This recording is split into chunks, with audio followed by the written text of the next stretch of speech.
This week, I'm bringing a bonus episode out of the Patreon vault and sharing it with everybody. If you like what you hear, jump on over to my website, theexploresspodcast.com, and click on Become a Patron. For as little as $1 a month, you'll help me keep making The Exploress and get access to exclusive bonus episodes just like this one. Now, on with the show.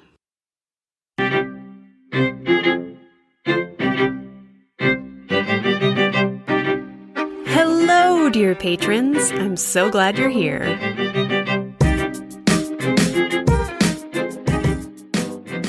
In episode 4 on sex in Victorian America, we briefly met some fascinating ladies that I think we should get to know a little better.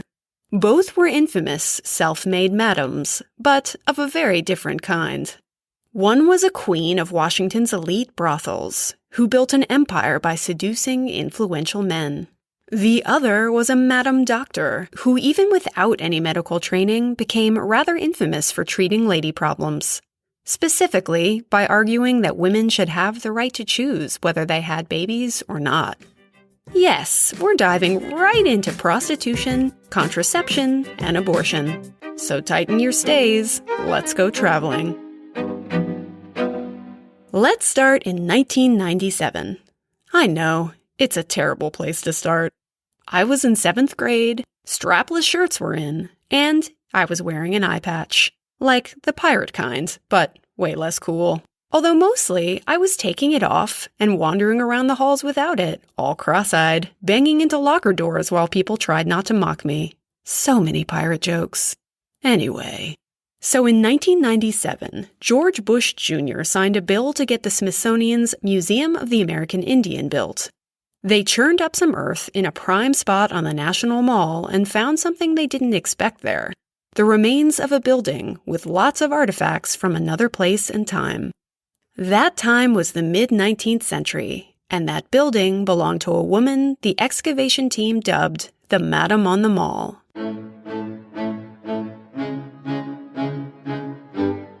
That madam's name was Mary Ann Hall. For 40 years, she ran one of D.C.'s most exclusive houses of ill repute, right there next to the Capitol building. But how did she end up there, in such a prestigious part of our nation's capital? Who was this woman? We don't know a lot about Mary Ann's early life. It is, appropriately, veiled in secrecy. We think she was born somewhere in the 18-teens, in the Capitol itself. She was one of many children, and probably from a family without a lot of money to get by on. By her early 20s, she was making her way as a soiled dove for hire. She must have done all right, because in 1840, she had enough cash to buy herself a swampy plot of land around what would one day become the National Mall. Though the Washington of yesteryear wasn't quite as stately as it is today. Back then, very few streets were paved, the grand monuments were still going up, and land was being sold off piecemeal. The mall wasn't actually a green at all, but a long, stinky canal called the Washington Canal. But it was still in the heart of the city's action. By the 1860s, this was a rough-and-tumble neighborhood packed full of working-class families and some less savory elements. But out of these swampy ashes, Mary built a 3-story shrine of elegant sauciness. Bawdy houses, or public houses, were the lower-class establishments. A survey by the Provost Marshal in 1864 and 65 classed the city's brothels, ranging from 1st, 2nd, 3rd, low, and very low. Mary Ann's was the creme de la creme, a parlor house or private brothel. Mary Ann Hall had 18 inmates, which was more than the rest in the survey year. How do we know it was fancy? During the excavation, the 1997 team found thousands of champagne corks in Mary's establishment.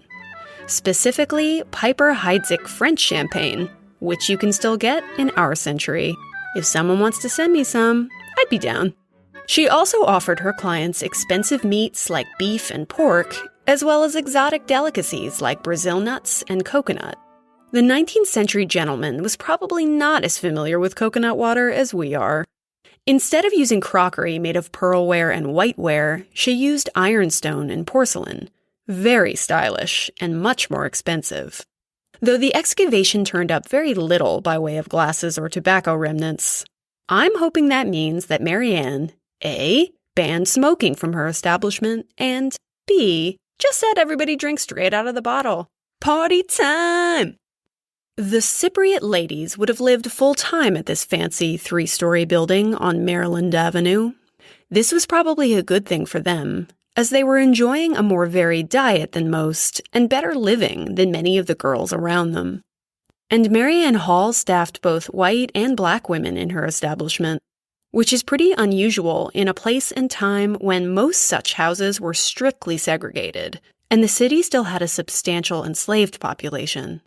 It's hard to say what those black women experienced, but I hope they were dripping in diamonds and eating many succulent meats.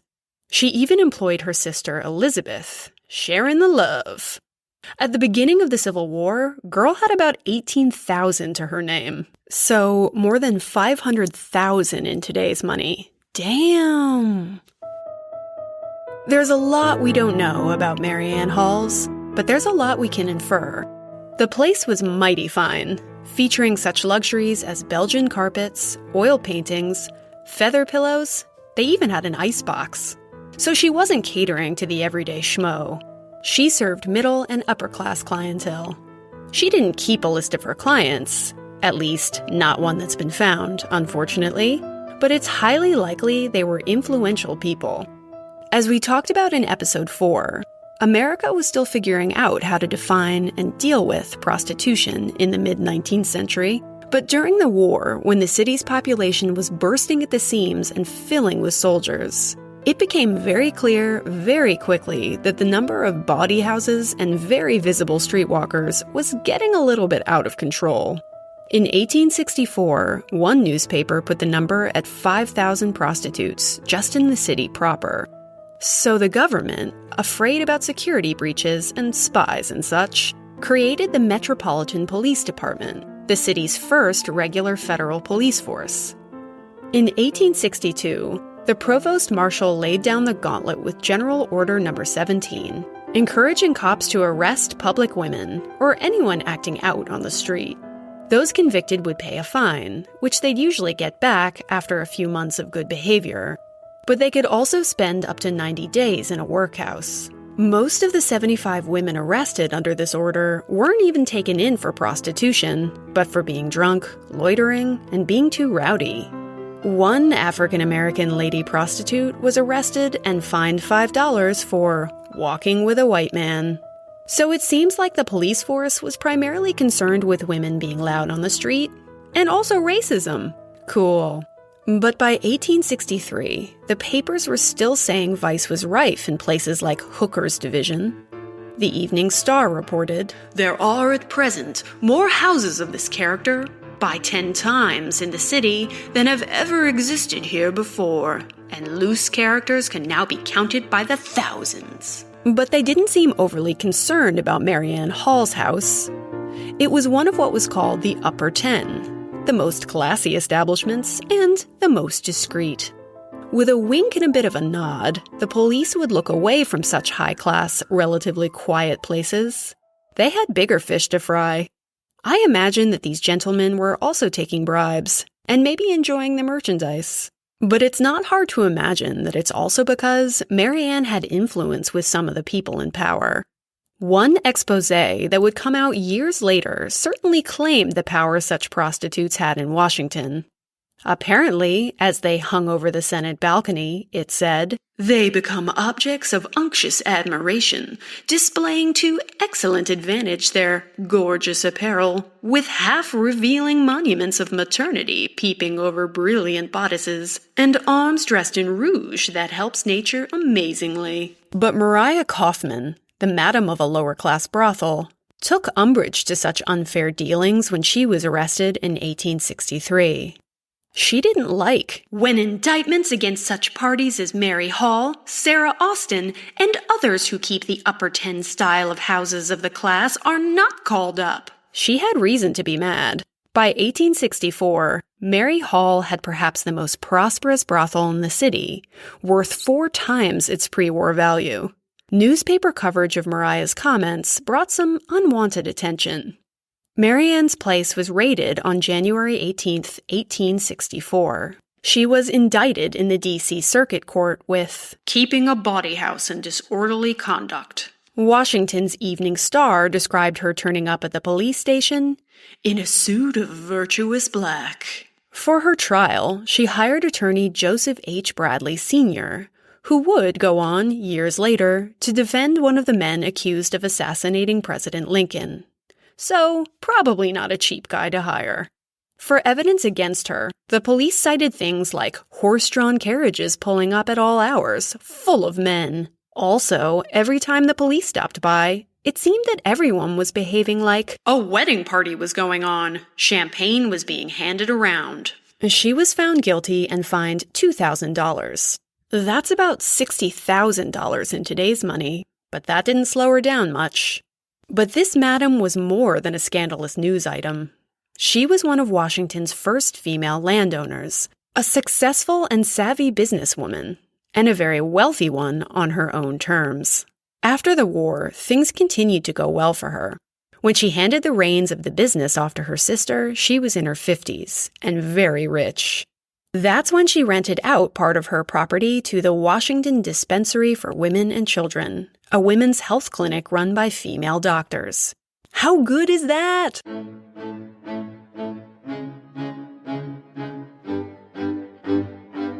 When Mary Ann died in 1886, the Evening Star said this about her: "With integrity unquestioned, a heart ever open to appeals of distress, a charity that was boundless, she is gone. But her memory will be kept green by many who knew her sterling worth." Monetarily, that worth was substantial.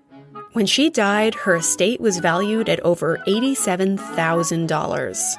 In today's money, that's in the ballpark of $2.3 million. Mary, her sister, and their mom are all buried in Washington's Congressional Cemetery, with the largest monument in the area, very close to FBI Director J. Edgar Hoover, who's probably pretty pissed that a harlot's gravestone is bigger than his.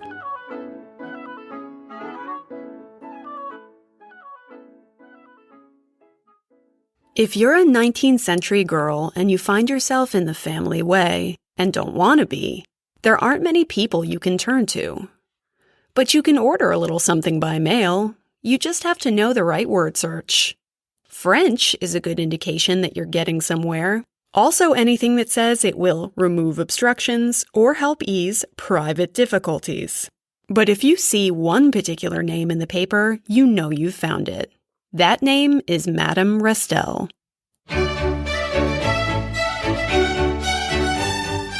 Anne True, our Madame's real name, was born in England in 1812. She wasn't born into a well-to-do family, which means, much like Mary Ann Hall, and by age 15, she was making ends meet as a maid. By 16, she'd married a tailor, Henry Summers, and eventually they had a daughter named Caroline.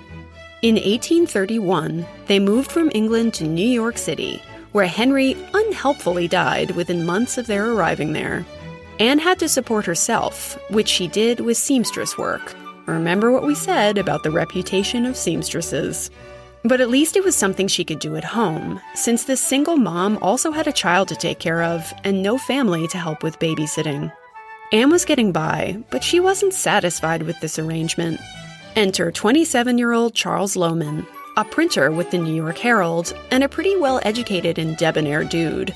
He was also pretty woke, because he and some of his cronies were very into things like free thought and free love. The idea that sexuality wasn't necessarily bad, and that women had important thoughts and should be allowed to express them. Damn straight! They were also busy printing pamphlets about contraception and population control. My.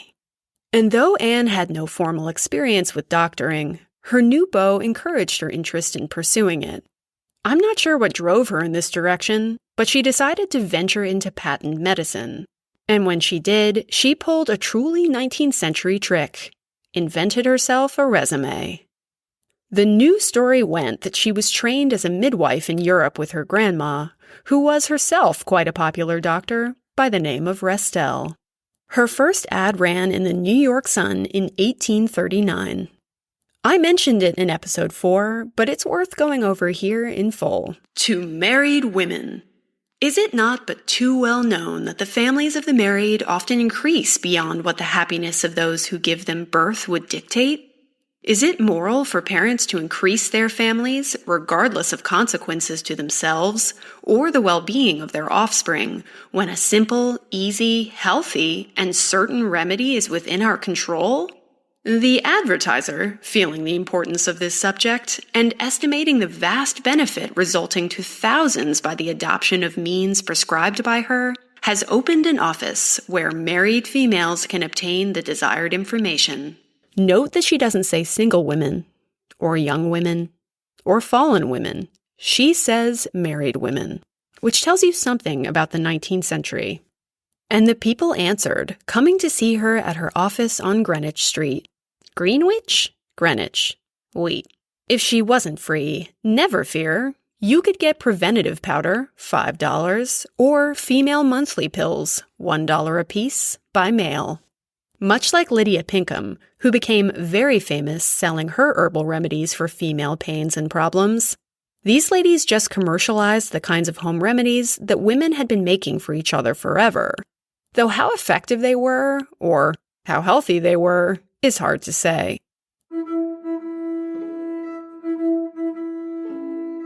In a time when we didn't understand much about how reproduction even worked, most of them were essentially poison.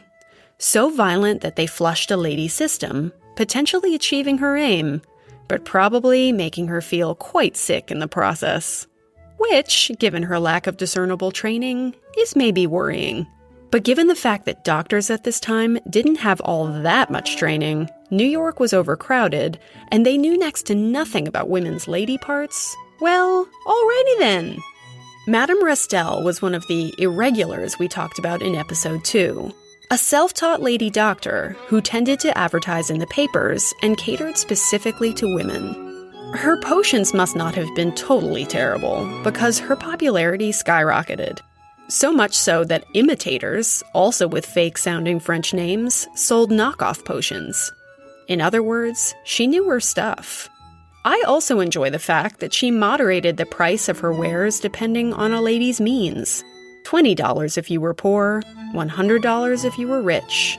Still not cheap, for sure. This is not a charity operation, but for a poor girl, perhaps manageable. Keep in mind that at this time, people looked at abortion very differently than we do. At the time when Madame Restel started practicing, a woman wasn't even really considered pregnant, officially, until the 3rd or 4th month, when she could actually feel the baby moving around in there. That's the point at which it was considered to have a soul. Any abortive surgery performed before that point wasn't considered abortion. In fact, it was legal. Madame Restel tried to ascertain where a woman was in her process before she offered any treatment. Not doing so, and helping a woman abort after the quickening, would result in a charge of manslaughter.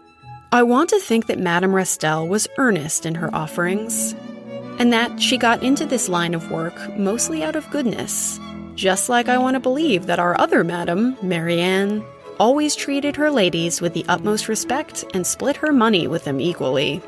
But truth to tell, these were both businesswomen in the business of staying in business. So as Madame Restel's practice grew, she found ways to expand it. She had a hospital where women could come and have their babies in secret. For a fee, she'd even find that baby a happy home. Good business, and, hopefully, good practice. It's interesting to me that she wasn't targeting single women, or prostitutes, or anyone who might be considered naturally degenerate. She was primarily targeting married women, those who were afraid of the risks of having too many babies too fast, or who just couldn't afford them, or who worried about their health in a time when having babies still wasn't altogether safe. In a time when contraception options were few, and many of them were ineffective, and most women married quite young and were expected to bear children ASAP, it isn't hard to imagine why this was quite a large audience. By the late 1850s, some 20% of women are having abortions, which seems shocking to us now, yes. But with so high a percentage, in a society that didn't give women many rights or much of a safety net, there must have been pretty pressing reasons. Madame Restel landed in the press and in the courtroom in 1840, when a past patient dying of tuberculosis confessed a troubling story to her husband. That story was that Maria Purdy had gone to Madame Restel because she just didn't want to have another child. The one she already had was only 10 months old, and she wasn't ready for another one. This 21-year-old was given a yellow liquid full of tansy and turpentine for $1. But after taking a few doses, this young woman got worried. She felt terrible. "No shit, Mariah!" She went back to the madam, who said a painless $20 operation should do the trick. After a consult in a darkened room with the madam and a male doctor, who made sure she hadn't reached the quickening, everything was done, and she went home. But Mariah was convinced the operation was what caused her TB, so they went and arrested Madame Restel. There was, unsurprisingly, a huge public firestorm. The press called the madam many things, including the monster in human shape and a hag of misery. She was a threat to everything sacred: marriage, motherhood, sexuality. She was luring women into thinking they could abort without thought or consequence, they said. She decided to defend herself in court. Part of her approach was to put an ad in the paper, daring anyone to come forward who could prove her remedies were harmful. In fact, she offered them $100 to do so. "I cannot conceive how men who are husbands, brothers, or fathers can give utterance to an idea so intrinsically base and infamous that their wives, their sisters, or their daughters want but the opportunity and facility to be vicious. And if they are not so, it is not from an innate principle of virtue, but from fear. What is female virtue, then? A mere thing of circumstance and occasion?" She was found guilty, but then retried because a deathbed confession wasn't considered admissible evidence. She was let off and started opening branches of her operation in other cities. She was on the rise again. But the law started shifting in 1845 in New York, making it illegal to provide abortions or abortive potions at any stage of pregnancy, promising fines and prison time to the women who provided them and sought them. And, as the national public face of abortion, public furor tended to center around Madame Restel. A riot in 1846 sent a mob chanting outside her house with charming slogans like these: "Hanging's too good for her," and "This house is built on baby skulls." They were always accusing her of whatever crimes happened to surface, including the abortion that provided the real-life inspiration for Edgar Allan Poe's The Mystery of Mary Rodgett. But eventually, she found herself in real trouble in 1847 when a woman came to see her. She was too far along for a procedure, the madam said, but the woman's lover insisted over and over until she agreed. But then afterward, the woman went to another doctor over the pain of it, and he reported what he suspected had happened to her. Madame Restel was arrested for second-degree manslaughter. The press absolutely worked over every gory, sexy detail of this trial and were unwavering in their vitriol over the madam. She served a year at Blackwell's prison, the same place our friend William Sanger conducted his study of prostitutes.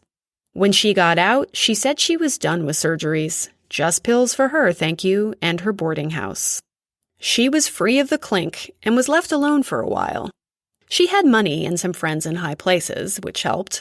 She, like our other madam, was infamous and had quite a lot of money, and that came with both awe and loathing. But ultimately, she couldn't shake off her bad reputation. It followed her around like a bad smell. It didn't help that she was now a wealthy woman on the back of her business, which incensed the growing number of moral reformers in the city. She had a fancy carriage, furs, a big fancy brownstone. The mayor even officiated her daughter's wedding. But she was infamous more than she was beloved. Her house was even in several guidebooks for New York visitors, labeled as the place to see the wickedest woman in New York. But something even wickeder was this way coming. A man named Anthony Comstock.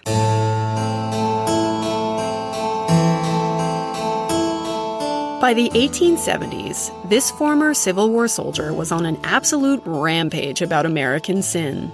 Specifically, he drove something called the Comstock Law. Narcissist much? That made it illegal to see or distribute any material considered obscene by mail. And guess who got to choose what obscene meant? Anthony Comstock. So all of those charming yellow-bound books we enjoyed in episode 4. And yes, ladies, this also covers all contraception methods. Even pointing someone in the direction of such information threatened years in jail and hefty fines. But the lovely, very stab-worthy Comstock didn't stop there. He wanted to personally take down everyone he saw as major offenders. He did this to Madame Restel by going to her office, claiming to be a married fellow worried about his wife's health, giving her a sob story about how his wife was sick, and he was worried about her having any more children. She could help him, she said, and she gave him some pills. Not long after, he had her arrested. She defended herself again, talking mad smack about Mr. Comstock. He's in this nasty detective business. There are a number of little doctors who are in the same business behind him. They think if they can get me in trouble and out of the way, they can make a fortune. On April Fool's Day, 1878, at the age of 67, on the day of her trial, her maid found her in the bathroom with her throat slit. In the tub, wearing all of her jewels, she committed suicide. The Times reported it as a fit ending to an odious career. When Comstock found out, he jotted down the following: a bloody ending to a bloody life. I don't totally know how I feel about this madam. On one hand, she was probably inflicting pain on certain women and making money doing it.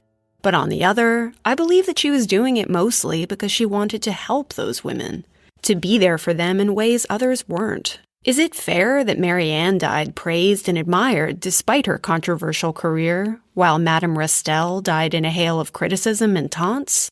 I don't know, but I do feel badly that this woman left this world under such a cloud of darkness. With the rise of guys like Comstock, moralistic waves really cracked down on regulating sex-related issues. Prostitution, abortion, and access to health education for women was driven underground and into the shadows, thus becoming harder to find, and making women's health much more dangerous. And whatever your feelings might be about such issues, they dampened conversation about sex and everything around it for women. And I, for one, say a big thumbs down to that. So what do we make of these two very different lives? One of our madams died a rich woman and peaceful. Another died rich, but in a cloud of scandal. They were involved in the same line of work, though, if you think about it, discreetly dealing in sex-related matters, sometimes in public.